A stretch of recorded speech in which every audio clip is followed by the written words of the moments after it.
Entre ditadura e democracia, a política brasileira é marcada por uma série de mistérios e perguntas sem resposta. Muitas vezes protagonizadas por eles, os presidentes do Brasil. Conspirações, coincidências, suspeitas, mortes misteriosas e uma penca de teorias estranhas. No vídeo de hoje, a Politize te mostra alguns dos mais estranhos casos por trás do iceberg da política brasileira, explorando as camadas mais ocultas e conhecendo os momentos mais misteriosos da nossa história.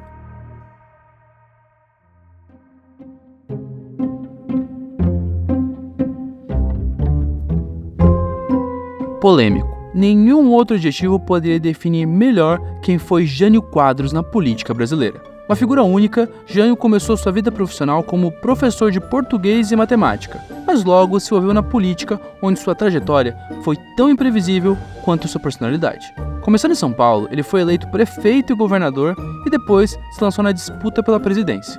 A eleição de 1960 foi realizada durante os meses finais do governo de Juscelino Kubitschek, e Jânio Quadros surgiu como o grande favorito. Conhecido por uma postura conservadora, Jânio fez uma campanha bem performática e populista, prometendo varrer a corrupção do país, fazendo de uma vassoura o símbolo de sua campanha.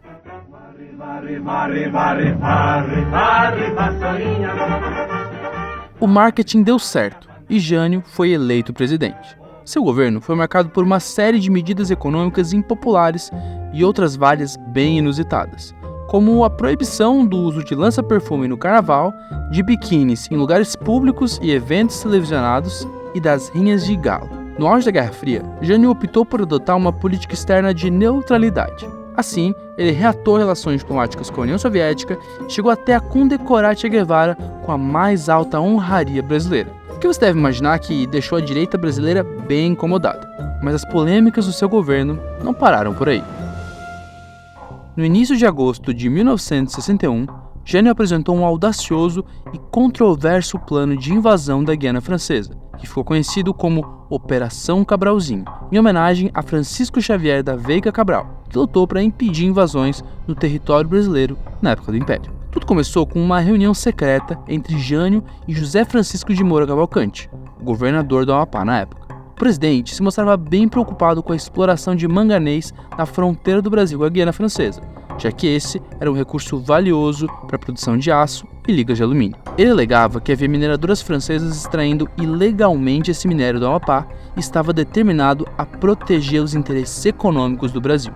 Assim, Jânio apresentou um plano que visava a anexação da Guiana Francesa ao território brasileiro, com a ajuda de cerca de 2.500 homens do Exército e da Força Aérea. Moura Cavalcante, em entrevista concedida pouco antes de sua morte, em 1994, descreveu o plano como um delírio de poder.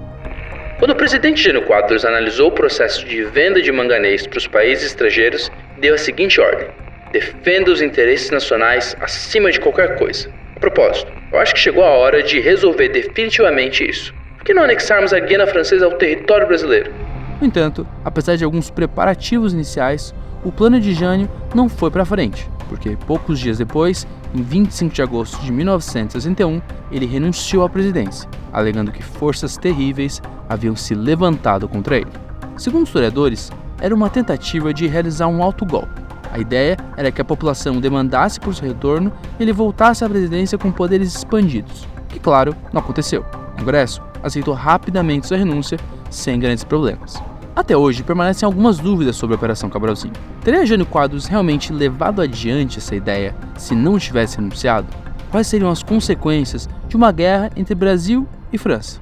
Fato é que a falta de documentação oficial sobre a operação gera diversas especulações sobre o plano. Há historiadores que dizem até que, muito provavelmente, ele sequer existiu e não passa de um mito. Mas isso, por enquanto, ninguém sabe.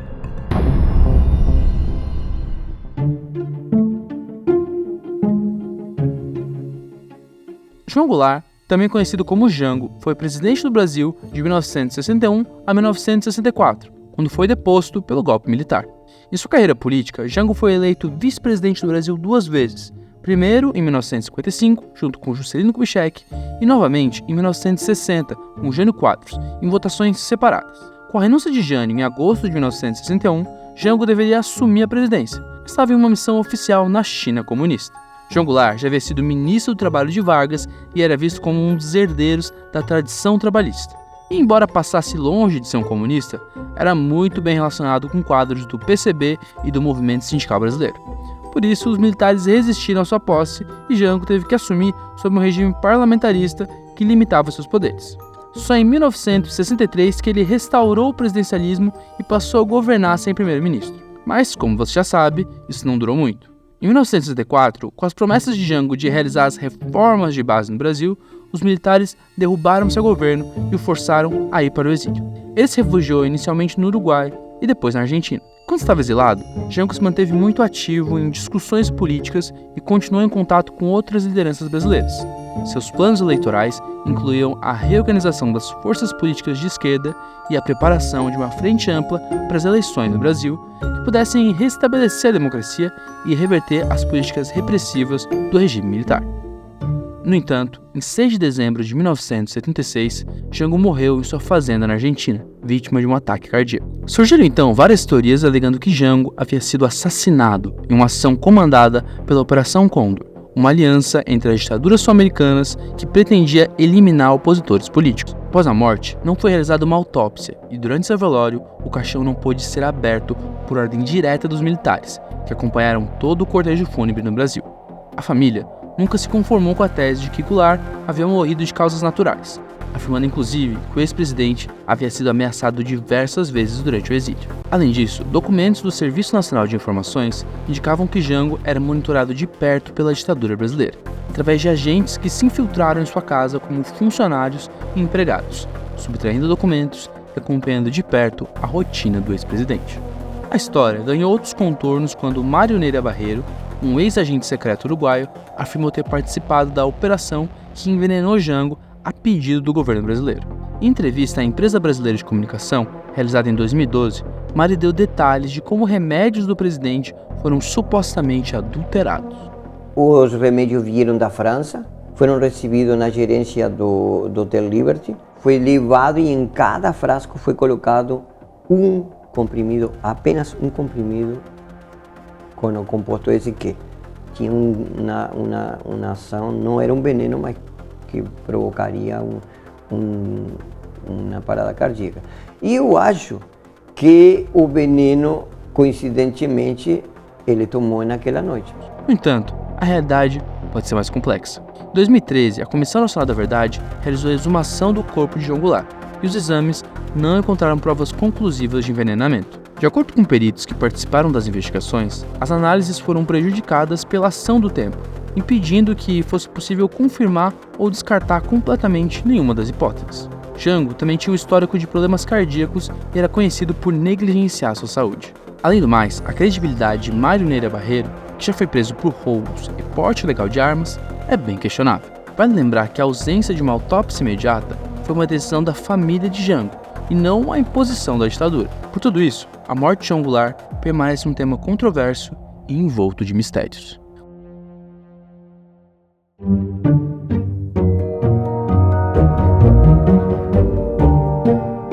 Conhecido por seu carisma e pela construção de Brasília, JK foi uma figura central na política brasileira do século XX. Em 1965, já na ditadura militar, ele teve seu mandato de senador cassado depois de tentar articular uma candidatura à presidência. Nos anos seguintes, ele passaria a articular uma frente ampla junto com João Goulart e Carlos Lacerda, político, jornalista e membro influente da União Democrática Nacional. O movimento buscava restaurar a democracia no Brasil, unindo esquerda e direita em uma chapa única, que prometia frustrar os planos dos militares. Em 7 de agosto de 1976, começaram a circular rumores de que Juscelino havia falecido em um acidente de trânsito. Mas todos os amigos e pessoas da família que procuraram por ele preocupados, encontraram o ex-presidente vivo. Era apenas um boato, ou parecia ser. Quando soube os rumores, JK teria comentado com seu secretário particular: "Estão querendo me matar, mas ainda não conseguiram." 15 dias depois, a notícia voltou a circular, mas dessa vez era verdade.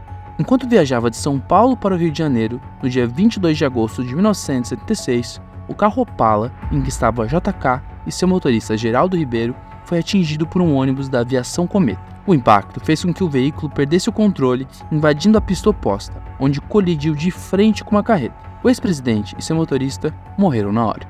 Imediatamente surgiram especulações de que o episódio não teria sido apenas um acidente, e sim um assassinato planejado pela ditadura militar. O processo de investigação do caso JK coletou depoimentos de figuras importantes ligadas ao acidente, entre eles o motorista de ônibus Josias Nunes de Oliveira, que foi apontado como um dos responsáveis pela colisão.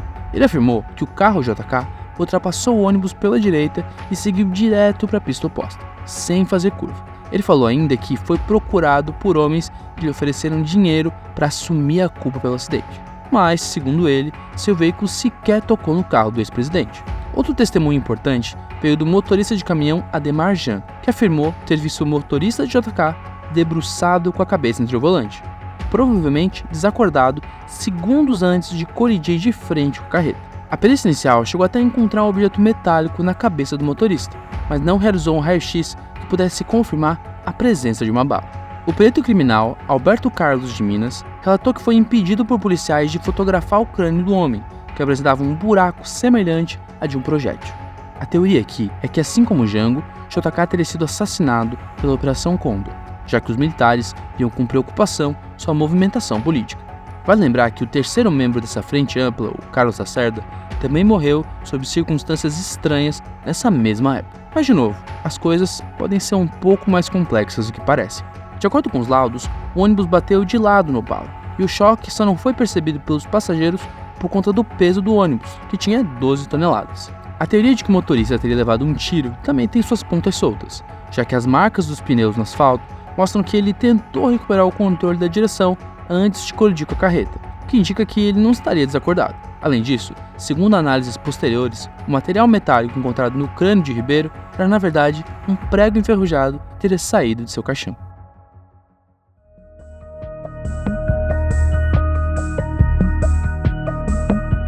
Castelo Branco não só foi o primeiro presidente da ditadura militar, como também ajudou a articular o golpe de 1964. Em seu governo foram criados alguns atos institucionais que serviram para extinguir os partidos políticos existentes, criar um sistema bipartidário, suspender direitos civis, definir eleições indiretas para presidente da República, governador e prefeito e criar uma assembleia para elaborar uma nova constituinte. Ainda assim, Castelo Branco era visto como um moderado dentro do regime militar e definia seu governo como um processo de transição para a democracia, que deveria ser breve. Era uma clara oposição aos militares da chamada linha dura, que defendiam medidas autoritárias e repressivas e um governo militar bem mais longo. Castelo Branco governou até março de 1967 e deixou a presidência para Costa e Silva, um antigo rival e inimigo dentro das Forças Armadas.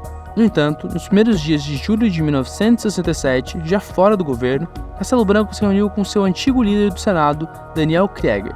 Segundo relatos do próprio senador, o ex-presidente estava preocupado de que Costa e Silva fosse romper a legalidade e endurecer o regime, e propôs: "O senhor ative a arena, percorra o país mobilizando o partido, que eu me encarregarei do setor militar." O acordo foi fechado, Krieger passou a manter contatos e fazer mais viagens aos estados. Castelo Branco passou a marcar audiências com importantes nomes das Forças Armadas. Segundo fontes próximas, o ex-presidente estava disposto a fazer um pronunciamento oficial subindo o tom contra Costa e Silva, o que poderia rachar a frágil unidade entre os militares, aquecer os ânimos da oposição civil e, assim, forçar uma abertura política. No entanto, poucos dias depois, algo muito estranho aconteceu. Era 18 de julho de 1967 e o ex-presidente Castelo Branco voava de Fortaleza, onde foi visitar amigos e parentes, em direção à capital. Ele estava acompanhado de outras 5 pessoas quando seu avião foi atingido por um caça-militar T-33. A colisão foi abrupta e fatal. O avião caiu e matou todos os passageiros, com exceção do copiloto Emílio Celso Chagas. A versão oficial atribui o acidente a uma colisão acidental causada pelo piloto Alfredo Malan Dangrone e levanta suspeitas devido a várias lacunas na investigação. Não foram coletados, por exemplo, depoimentos de outros pilotos presentes, e há dúvidas sobre a condição do avião de caça no momento do impacto. A teoria sugere que o acidente que matou Castelo Branco foi, na verdade, um assassinato planejado por agentes da linha dura da ditadura militar que pretendiam conter uma reação do Marechal contra o governo de Costa e Silva, e àquela altura se preparava para as medidas mais repressivas da ditadura.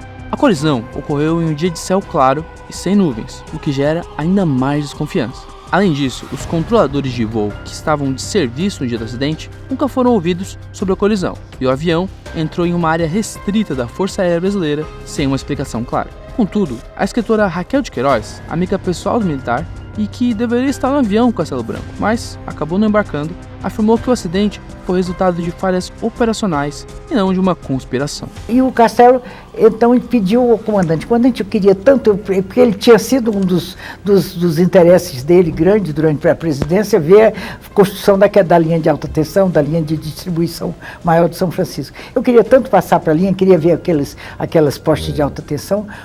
O comandante ficou indeciso e o menino disse: papai, isso é cortando a rota dos jatos, a gente não pode passar. O Castelo disse: mas só um pedacinho, só para atravessar, só para eu ver. O comandante disse: só um bocadinho então.